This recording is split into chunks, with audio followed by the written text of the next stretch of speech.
Yozi kuri Pioneers cyangwa se amakuru meza ku ba Pioneers, abantu bose bamenye ino yitwa B-Network. Iyi B-Network yaje kuba itanga update yuko yatangiye kuba yakora ama KYC. Abantu bose bazi yuko neza bamayininze ino mining ya B-Network, ndagira ngo uyu munsi wa none tube twagenda tuganiraho gake gake, tugenda turebera hamwe bimwe mu bintu bigize ino B-Network, cyangwa se tugenda turebera hamwe uburyo mushobora kuba mwakora ama KYC.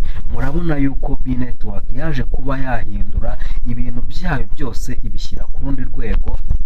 Hari abantu benshi cyane batigeze bamenya amakuru yuko B-Network rwose irimo kuba yakora icyo bita ama KYC, cyangwa se irimo kuba yatanga ama KYC. Ahangaha rero muri B-Network barakubwira ngo wowe ni we mfitinga umuntu, nihagira umuntu kwinjiriraho uri bubone 25% ya bonus. No kuvuga ngo ahangaha muri B-Network uramutse winjijemo umuntu bahita baba baguha 25 ya bonus. Ahangaha rero tugiye kuba twakora iki? Tugiye hano kuba twakora ahangaha, iyo ushaka kumayininga cyangwa se gukora mayini, winjira ahangaha. Hano imaje kuba wafungura ahangaha, ni naho hantu uhita utangira kuba wagereramo neza muri dashboard ya. Rero tugera kuba twarebera hamwe ibintu byose bigiye bigira ino B-Network. Ahangaha urabona uba umaje kwinjira mu gice cyo kuba wakora mining. Ahangaha baraza bakwereke balance, noneho ahasigaye ubundi tube twakora icyo bita KYC, cyangwa se tube twareba niba twamaje kuba twakwemererwa KYC. Ariko mbere na mbere ugomba kuba waraje hano ugafunguramo icyo bita wallet, igice bita wallet, ukaba warafunguyemo hano wallet. Ahangaha barahita bakubwira yuko uri buze kuba wakora updating ya wallet. Ahangaha nuza kuba wakora update ya wallet, cyangwa se ukaba washyiramo indi wallet. Nushaka gushyiramo indi wallet, uri buze hano kuri kino gice ube wakreya wallet. Noneho twebwe turi buze kandi hari ahambere tubundi tuzamuka ahangaha gutya. Iyo ugeze hano ugahita kivivura urimo kuzamuka, bakahita bakwereka kuba wakwemeza amategeko n'amabwiriza.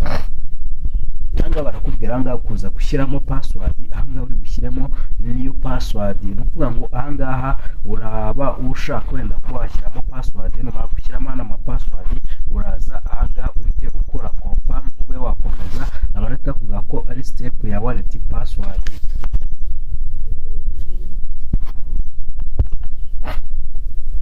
Ibingibi ni ibintu byoroshye cyane, none reka turebe niba twaba twaremerewe kuba twakora ama KYC, cyangwa se KYC niba twemerewe kuba twayikora.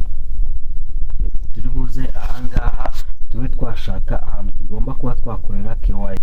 Hano turi buze hano muri profile. Nitumara kugera muri profile, ikintu turi buze kuba twasanga hano muri profile uko turi buze kuba twacekinga. Rero tugera kuba twarebera hamwe ibintu byose bigiye bigira ino B-Network. Ahangaha urabona uba umaje kwinjira mu gice cyo kuba wakora. Niba umaje kwinjira muri profile yawe, rero ikintu ugiye gukora, hita ujya hejuru ahantu hari akamenyetso ka setting.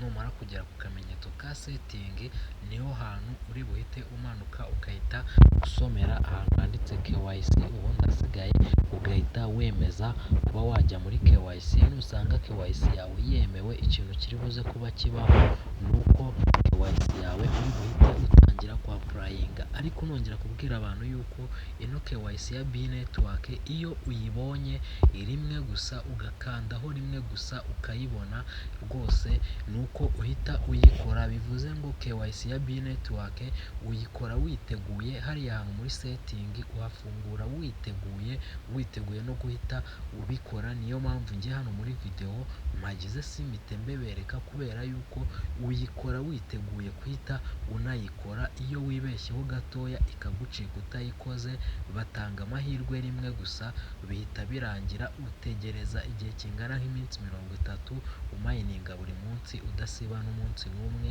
Rero icyo nabwira abantu, mbere yuko ukanda aho ngaho kuri ako gasetting ukinjira muri systeme ya KYC, ube ufite irangamuntu yawe hafi, kandi ube ufite telefone ifite kamera y'imbere ikora neza, kuko uri buze gushyiramo verification face. rero nk'uko bisanzwe ni Tusude Baba, subscribe ubundi ukore no kunzogera.